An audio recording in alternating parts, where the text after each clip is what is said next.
മറ്റൊരു വാർത്തയിലേക്ക്. ആലപ്പുഴ കായംകുളത്ത് തെരുവുനായ ആക്രമണം. 3 മാസം പ്രായമുള്ള കുട്ടിക്കും മുത്തശ്ശിക്കും ഉൾപ്പെടെ 4 പേർക്ക് കടിയേറ്റു.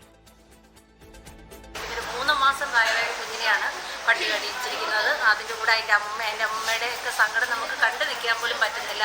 അതുകൊണ്ട് പഞ്ചായത്തും നമ്മുടെ ഗവൺമെൻറ്റും ശക്തമായിട്ട് ഇതിനു വേണ്ടി വേണ്ട നടപടി എടുക്കണമെന്ന് മാത്രമേ എനിക്ക് പറയാനുള്ളൂ. പല ആൾക്കാരെ കടിച്ചതിന് ശേഷം ഓടി വന്ന കൂട്ടത്തിലാണ് ഈ കുട്ടിയെ ഉൾപ്പെടെ അമ്മമ്മയും കടിച്ചേക്കുന്നത്. ഗുരുതരമായ പരിക്കുകളോടാണ് കുട്ടിയെ കായംകുളം ഗവൺമെൻറ് ആശുപത്രി അഡ്മിറ്റ് ചെയ്തേക്കുന്നത്. ഇതുപോലുള്ള അപകടകരമായ പട്ടിയെ കൊല്ലാനുള്ള നടപടിയിലോട്ട് പഞ്ചായത്തും സർക്കാരും മാറണമെന്നാണ് ഞങ്ങൾക്ക് പറയാനുള്ളത്. പുല്ലുകുളങ്ങരയിലും നിരവധി പേരെ തെരുവുനായ ആക്രമിച്ചു. പരിക്കേറ്റവരെ കായംകുളം താലൂക്ക് ആശുപത്രിയിൽ പ്രവേശിപ്പിച്ചിരിക്കുകയാണ്.